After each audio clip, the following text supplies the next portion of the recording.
Anne-Louise Lato. Servante de Dieu Anne-Louise Lato, âme stigmatisée, mystique et victime, 1850 à 1883, note, Anne-Louise Lato a été officiellement déclarée servante de Dieu, et sa cause de béatification a été ouverte à Rome en 1991. L'événement du Bois d'Aisne est extraordinaire. Vous pouvez affirmer, en mon nom, que la science médicale ne pourra jamais expliquer un tel fait.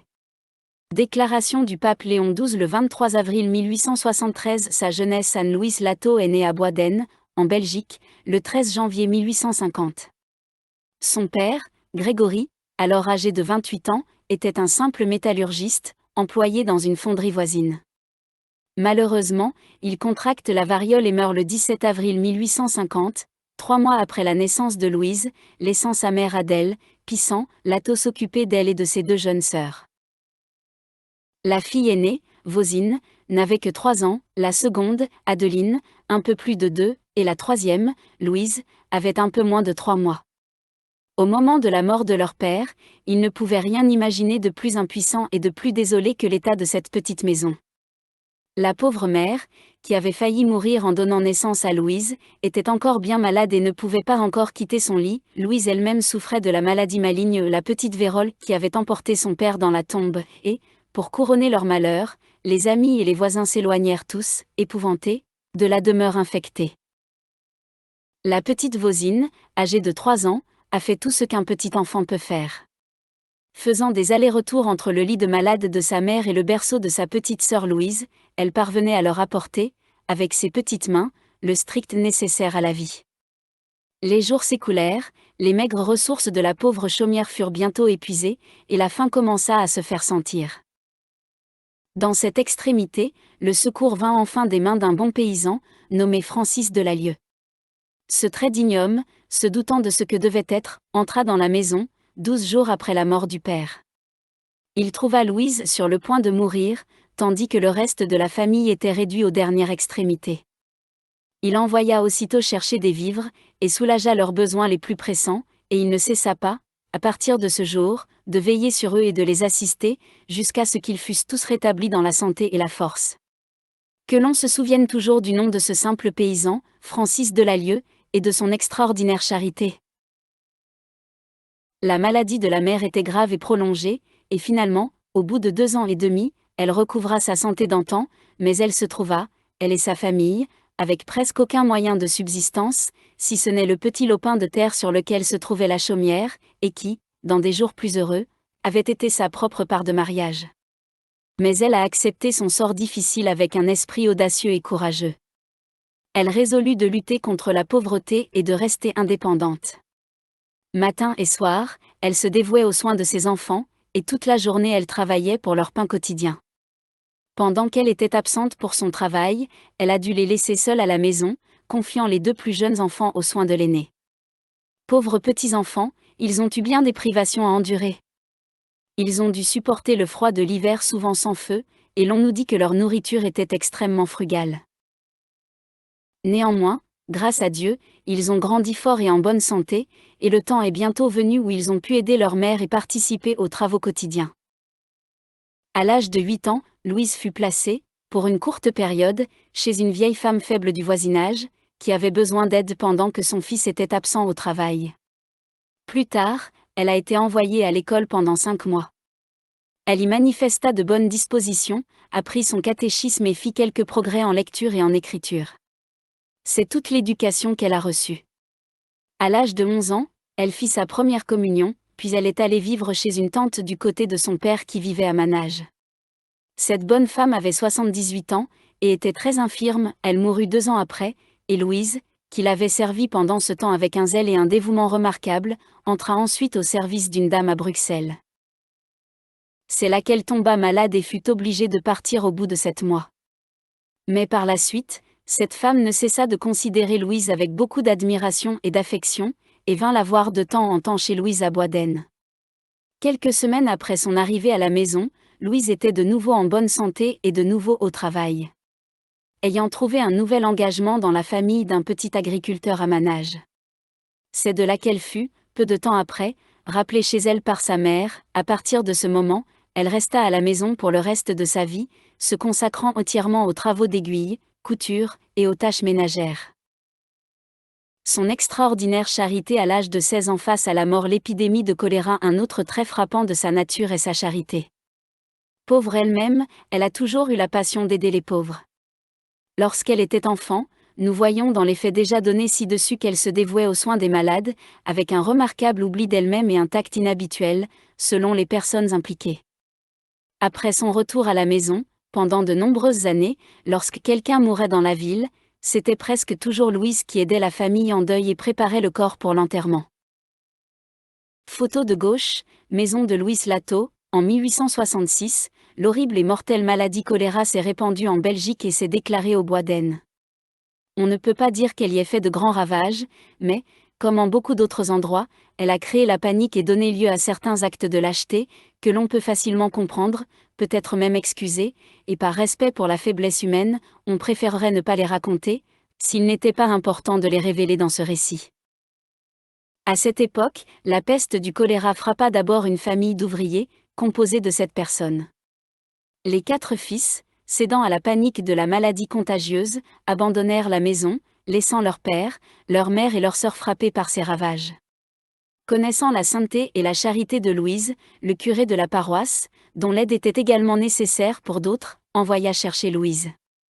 Elle s'installa dans la maison abandonnée, et s'occupa seule du père et de la mère jusqu'à leur dernière heure. Ils moururent tous deux le même jour, et elle continua ses bons soins pour leur fille jusqu'à ce que les fils, éprouvant sans doute quelques remords, retournèrent un instant à la chaumière, juste pour emmener leur sœur dans une autre maison. Ainsi laissée seule, Louise étendit les 2 cadavres, puis, l'esprit avec l'aide de sa sœur Adeline, elle les a placés dans un cercueil et a réussi à les transporter hors de la maison infectée. Des hommes, encouragés par l'exemple héroïque de ces jeunes filles, ont ensuite emmené les corps au cimetière. Louise, avec le médecin et le prêtre, continua ce travail pendant tout le temps que dura l'épidémie. Elle ne quitta jamais les maisons où la peste s'était manifestée. Bien sûr, elle ne pouvait pas être partout à la fois, mais elle soignait 6 malades du choléra dans le mois, étendait continuellement les morts, et emportait même plusieurs au cimetière. Et elle a fait tout cela alors qu'elle n'était qu'une enfant de 16 ans. Lorsque la peste s'apaisa enfin, elle se retira de nouveau dans l'obscurité. En raison de sa réputation passée de charité universelle pour les malades, pendant des années, quand quelqu'un en ville était malade et n'avait personne pour s'occuper de lui, Louise était appelée, et elle se rendait immédiatement auprès du malade, quel que soit le type de maladie, contagieuse ou non, et le soignait avec un zèle remarquable. Une charité et une sollicitude sincères, et resterait et prendrait soin d'eux autant que possible.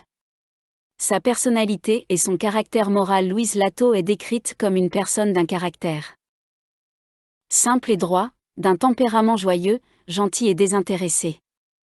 Elle est intelligente, mais pas excessivement, assez simple et pas du tout encline à l'exagération ou à l'imagination. La gentillesse et le bon sens semblent être ses traits distinctifs. Sa piété, elle aussi, est pratique et discrète. Entièrement exempte d'exagération, elle suit les sentiers battus, mais elle les suit avec fidélité. Elle aime la solitude et la retraite, et, si ce n'est par obéissance à ses supérieurs ecclésiastiques, elle ne parle jamais des phénomènes extraordinaires dont elle est l'objet. Sur ce dernier point, le docteur Lefebvre s'enquit très minutieusement, et il nous assure que, bien qu'elle ait quelques amis de son âge, auxquels elle est affectueusement attachée depuis son enfance, la question de ses extases et de ses stigmates n'est jamais discutée entre elles. En fait, elle garde la même réserve même avec sa mère et ses sœurs, et celles-ci, de leur côté, n'introduisent jamais le sujet en sa présence. C'est ainsi que l'on peut voir son extrême réserve à l'égard des grâces mystiques extraordinaires que Dieu lui a accordées. Louise reçoit les stigmates le vendredi 24 avril 1868, la première trace des stigmates est apparue. Elle remarqua qu'un peu de sang coulait, ce jour-là, de son côté gauche. Avec sa réserve habituelle, elle n'en parla à personne, pas même à sa mère ni à ses sœurs. Le vendredi suivant, du sang est revenu du même endroit, ainsi que de la surface supérieure des 2 pieds. Elle confie alors l'affaire à son directeur spirituel, le curé de Bois d'Aisne. Le prêtre, bien que très frappé d'un phénomène si extraordinaire, minimisa sagement et prudemment l'événement. Il a essayé de lui rendre la paix et la tranquillité, et lui a dit de ne rien dire à ce sujet. Le troisième vendredi, 8 mai, le sang coula, pendant la nuit, de son côté gauche et de ses pieds, et, vers 9 heures du matin, elle sortait aussi abondamment des paumes et du dos de ses mains. Elle passa pour la première fois, dans une extase, le vendredi 17 juillet de la même année, et 2 mois plus tard, le vendredi 25 septembre, la couronne ou couronne de pointe saignante apparut autour de sa tête. Tous ces phénomènes, dès leur première apparition, se sont répétés chaque vendredi successif, avec peu ou pas d'interruption, les seules exceptions étant que la couronne saignante a été occasionnellement absente pendant la première année, et que les autres stigmates n'ont pas saigné à 2 reprises. À partir du moment où le sang commença à couler de ses mains, l'état extraordinaire de Louise ne pouvait plus rester secret. La nouvelle s'est répandue à l'étranger. Des foules se rassemblaient chaque semaine autour de la maison de sa mère, et l'excitation devint bientôt si grande que les autorités ecclésiastiques crurent de leur devoir de prendre des mesures à ce sujet. C'est alors qu'ils ont demandé au docteur Lefebvre d'instituer un examen approfondi de l'ensemble de l'affaire, d'un point de vue médical. Ces études commencèrent le 13 août 1868 et durèrent 1 an et demi. Afin d'en étudier de plus près encore, le docteur Lefebvre, nous dit-il, installa un microscope dans la chaumière de Louise et examina le sang au moment où il s'échappait du corps.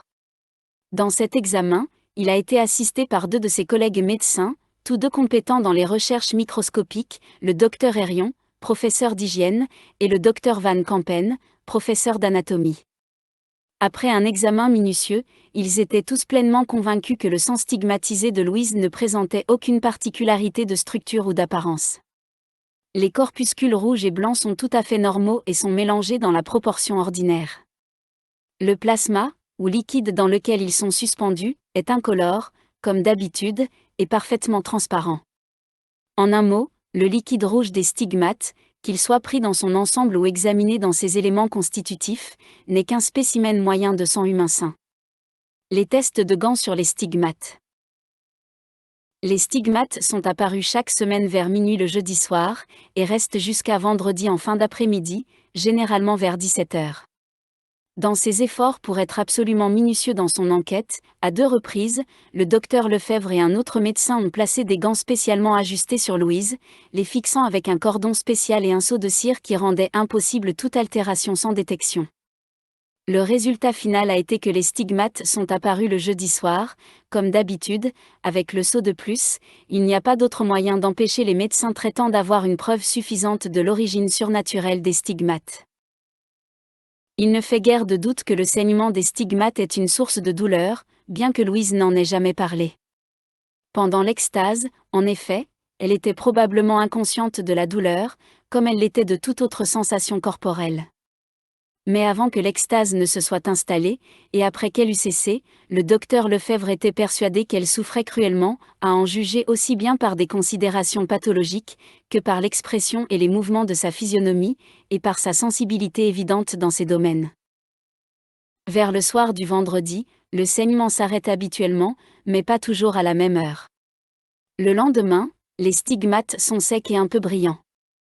Ça et là, on peut observer quelques écailles de sang séché, mais elles sont bientôt rejetées, et un nouvel épiderme est fourni par la nature à la place de celui qui a été détruit. Ainsi, tôt le samedi matin, Louise est de retour à son travail ordinaire.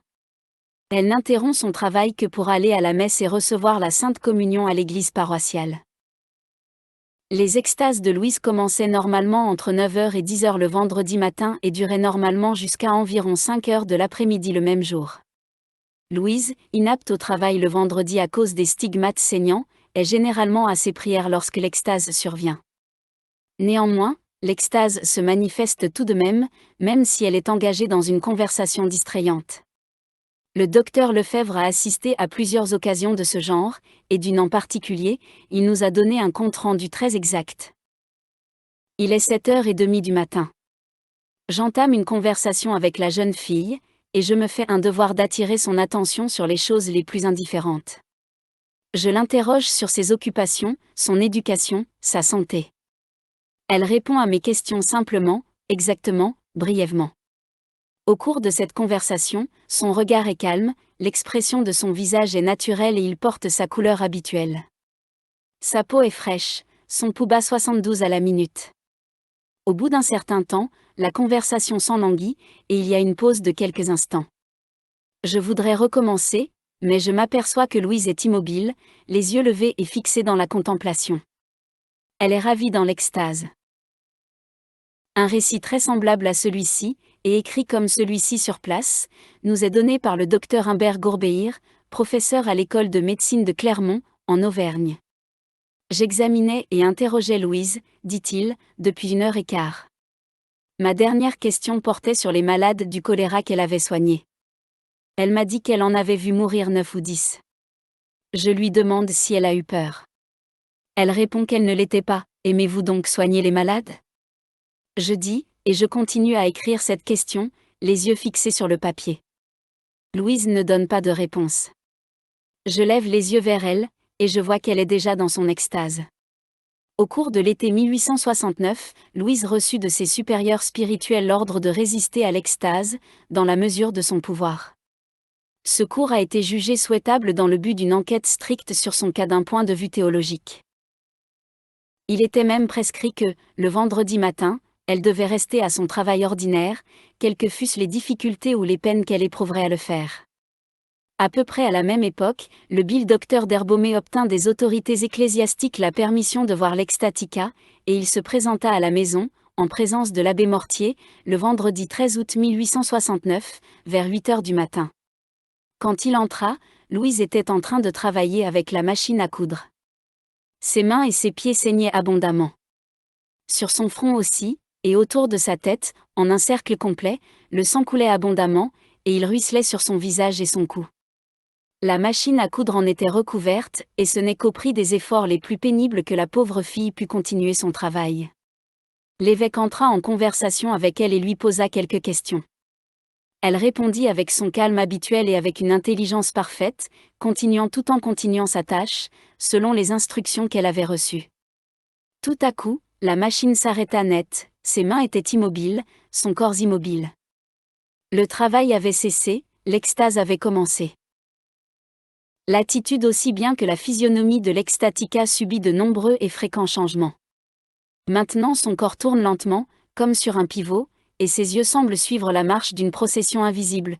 Tantôt elle se lève de son siège, avance de quelques pas, et lève les mains en prière. À un moment, ses traits se dilatent, et un sourire de plaisir se joue sur son visage. À un autre, ses paupières tombent, ses traits se contractent et des larmes roulent sur ses joues. De nouveau, elle tremble et pâlit, une expression de terreur se lit sur son visage, et un cri étouffé s'échappe de ses lèvres. Elle est souvent prostrée sur le sol, les bras tendus en forme de croix. Le plus surprenant et le plus solennel de tous est la scène finale de l'extase. La jeune fille extatique se lève rapidement du sol, sur lequel elle est restée si longtemps prostrée. Son pouls, qui dans les premiers temps était sain et régulier, battant 75 coups par minute, est devenu peu à peu extrêmement rapide et en même temps faible. Elle est maintenant à peine perceptible, et, lorsqu'elle est assez distincte pour être comptée, on constate qu'elle va à la vitesse de 120 à la minute. Sa respiration, elle aussi, est devenue de plus en plus faible, et souvent on ne peut plus la reconnaître du tout, si ce n'est en ayant recours à des moyens artificiels d'observation. La mort semble enfin approcher. Le corps est froid, les yeux sont fermés, la tête tombe sur la poitrine. Ah, une pâleur mortelle couvre le visage, et une sueur froide traverse la peau, même le hochet lui rentre dans la gorge. Cette condition dure une dizaine de minutes, et puis le courant de la vie reflue. Le corps se réchauffe, le pouls se ranime, les joues reprennent leur couleur accoutumée, le visage contracté se dilate à nouveau. Puis la jeune fille réanimée regarde doucement autour d'elle, ses yeux tombent doucement d'abord sur l'un, puis sur l'autre des objets familiers qui l'entourent, et l'extase est finie. Sa reconnaissance mystique des objets bienheureux et de la Sainte Eucharistie. Louise rapporte de son extase un vif souvenir des scènes dont elle a été témoin. Elle n'en parle pas, à la vérité, librement, mais, sous l'ordre de son évêque, elle répond au docteur Lefebvre avec précision et simplicité, toutes les fois qu'il l'interroge à ce sujet. Son récit est que, dès que l'extasie arrive, elle se retrouve jetée dans une mer de lumière, alors des figures commencent à apparaître. Et les diverses scènes de la Passion se jouent sous ses yeux. Pas un mot n'est prononcé qu'elle puisse entendre, mais les processions avancent tristement, comme dans la réalité vivante. Les apôtres sont là, ainsi que les Juifs, les soldats romains, les saintes femmes. Elle voit aussi le Sauveur et peut décrire minutieusement son apparence, ses vêtements, ses blessures, la couronne d'épines, la croix. Mais il semble que Louise soit favorisée, dans son extase, d'un degré d'illumination encore plus élevé, semblable à l'esprit de prophétie. Tandis qu'elle reste insensible à toute autre voix, elle reconnaît et obéit immédiatement à la voix de celui qui a une juridiction spirituelle sur elle, que ce soit son évêque, son curé, ou tout autre prêtre à qui, pour la circonstance, la juridiction a été donnée à son insu. De la même manière, les objets sacrés de toute espèce, présentés à ses lèvres, des perles bénies, ou des médailles, ou des croix, ne manqueront pas de lui faire sourire de joie, tandis que les mêmes choses matérielles, si elles ne sont pas bénies, ne produisent aucun effet. Cet instinct prophétique, comme on peut l'appeler, a été souvent mis à l'épreuve et n'a jamais failli. En une occasion remarquable, elle s'est manifestée d'une manière vraiment merveilleuse. Le lecteur se rappellera que Louise reçut, un vendredi du mois d'août, la visite du docteur d'Herbomé, évêque de la Colombie-Britannique, en présence de l'abbé Mortier, et qu'elle est tombée dans son extase, ce jour-là, alors qu'elle travaillait avec sa machine à coudre. Ces distingués visiteurs, ayant vu l'extase ainsi merveilleusement commencer, résolurent de rester toute la journée et d'en suivre les progrès. Vers 10 heures, le curé de la paroisse entra. Il s'occupait d'une femme malade dans le voisinage, et il avait avec lui, enfermé dans un sac de soie, un petit étui d'argent, appelé pyxide, dans lequel il avait porté le Saint-Sacrement Sainte Eucharistie chez elle. Dans le même sac se trouvait un autre étui en argent, qui contenait l'huile sainte utilisée pour le sacrement de l'extrême-onction. Comme le curé n'avait pris qu'une seule hostie consacrée de l'église, et qu'il l'avait donnée à la malade, il crut naturellement que la pyxide était maintenant vide, et il lui vint à l'esprit qu'il pouvait, sans irrévérence, employer le sac de soie, avec les 2 vases sacrés qu'il contenait, comme une épreuve pour Louise. En conséquence, il la prit telle qu'elle était, et la donna à l'abbé Mortier, qui voulut faire l'expérience. Le résultat a été beaucoup plus frappant que ce à quoi on s'attendait. Avant que l'abbé Mortier fût arrivé à 2 pas de la chaise sur laquelle Louise en extase était assise, elle se leva, comme dans un transport de joie, et tomba à genoux en adoration. L'abbé se retira un peu, elle le suivit. Il se retira plus loin, elle le suivait toujours. Et il l'entraîna dans la chambre. Son attitude, pendant cette scène, était très particulière. Elle était en partie agenouillée, mais ses genoux ne touchaient pas le sol, son corps se penchait en avant, ses mains étaient jointes comme en prière. Elle ne marchait pas, mais glissait sur le plancher, et partout où l'on portait le sac avec les vases sacrés, elle suivait là, comme une aiguille suit la pierre de charge. Enfin, le sac de soie, avec son contenu, fut mis de côté. Elle reprit alors sa place et retomba dans son état de contemplation immobile. Cette scène extraordinaire se répéta plusieurs fois ce jour-là, le sacré vase présenté tantôt par l'évêque, tantôt par l'abbé Mortier. Au début, les seuls témoins présents, outre la mère et les sœurs de Louise, étaient les 3 ecclésiastiques, et l'on jugea sagement à propos de s'assurer, si possible, la présence de quelques laïcs distingués. Un message fut donc envoyé à un éminent homme d'État, qui se trouvait en ce moment dans sa maison de campagne, non loin de là. Il arriva aussitôt à la maison de Louise, et, avec les autres, j'ai été témoin, encore et encore, des phénomènes étranges décrits ci-dessus. L'évêque conjectura que, par hasard, une hostie consacrée, ou peut-être une partie d'une hostie, était restée dans la pyxide, à l'insu du curé, et que c'était la cause de toutes les émotions et de tous les mouvements d'adoration de la part de Louise. Il proposa donc de séparer les vases sacrés et d'éprouver l'effet de chacun d'eux individuellement, séparément. Il prit d'abord l'étui contenant l'huile sainte et le présenta à l'extatica. Aucun effet ne se produisit jusqu'à ce qu'il touchât ses lèvres, et puis elle sourit, comme elle a coutume de le faire, au contact des choses qui sont bénies. La pyx a ensuite été présentée. Quand il fut à 2 mètres de distance, le transport de la joie revint, elle tomba à genoux, en adoration, comme la première fois, et suivit le vase sacré partout où il était porté.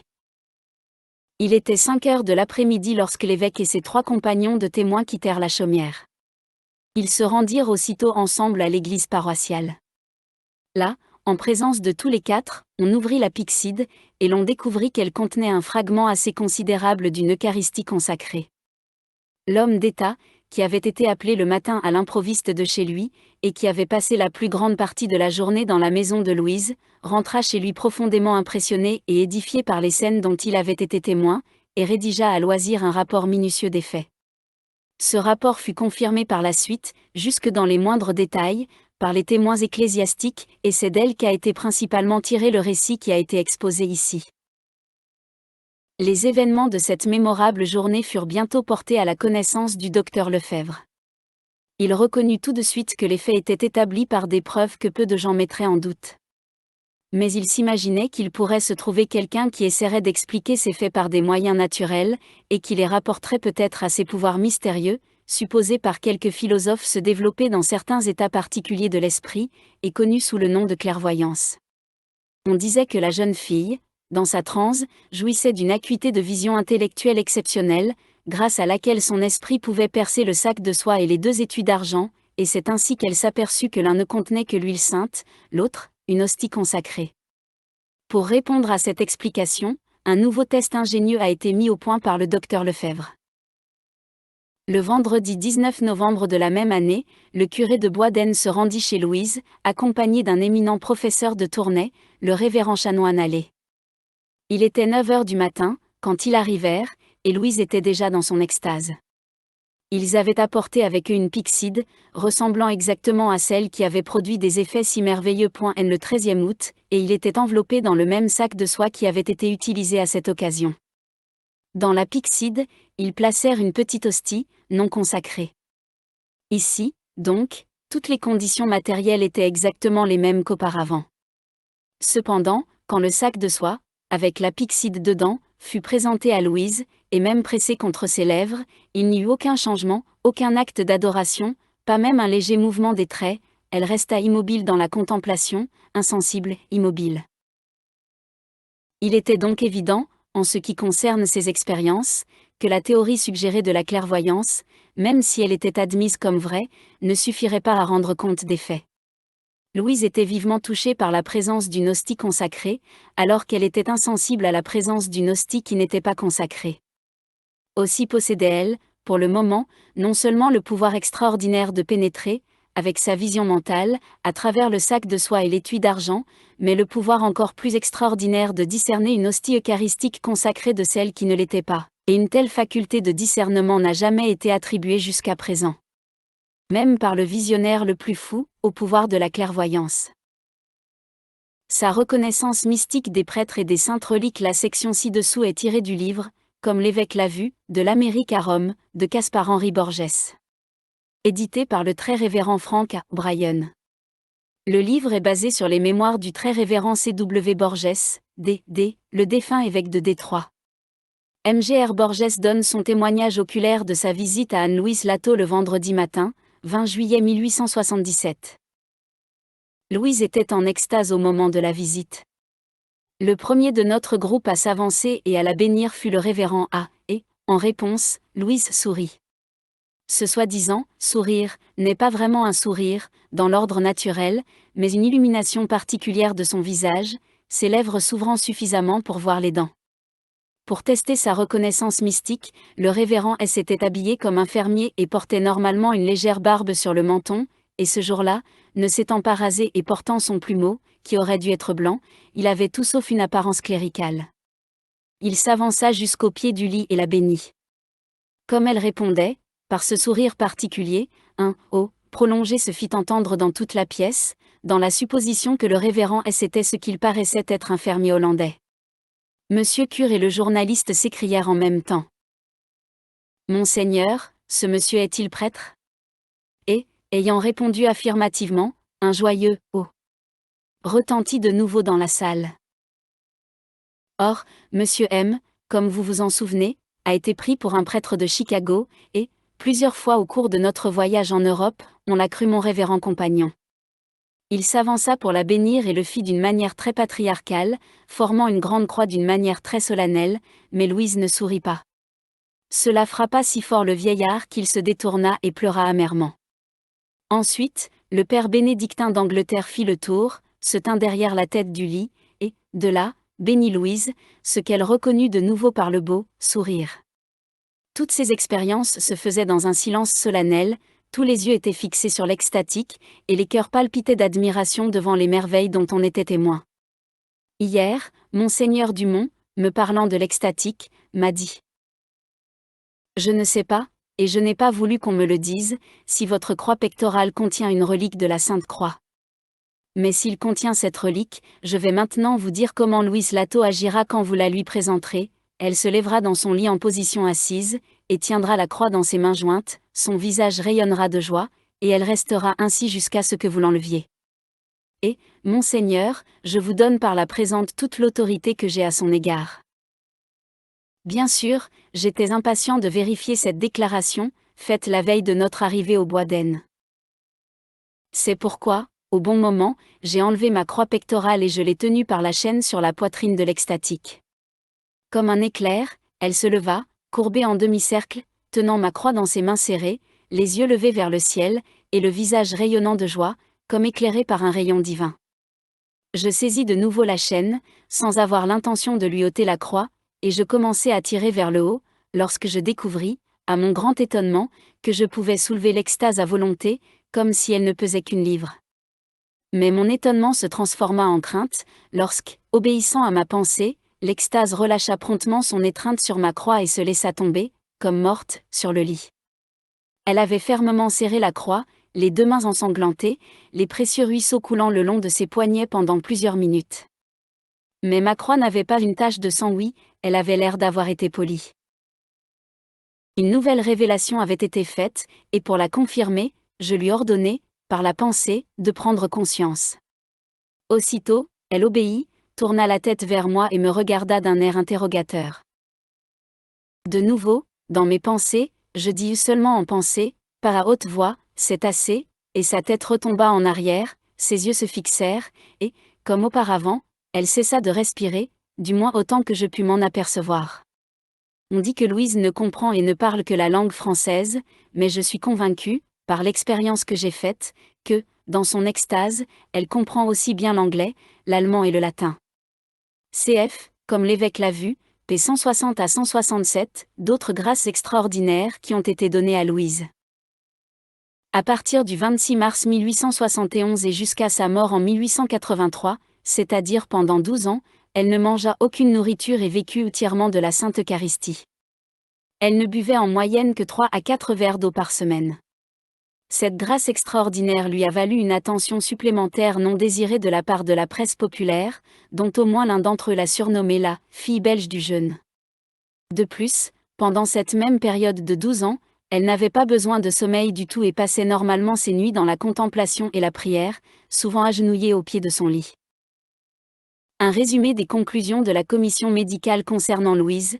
Comme nous l'avons dit plus haut, Louise était intensément examinée pendant de nombreuses années. En effet, avec Padre Pio et Thérèse Neumann, elle est peut-être le stigmate le plus étudié de tous les temps.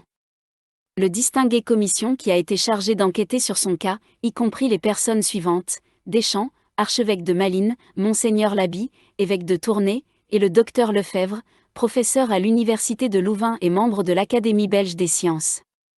En plus de cette enquête initiale, le docteur Lefebvre a mis sur pied une autre enquête sur Louise Lato pour un examen plus approfondi, 1874 à 76.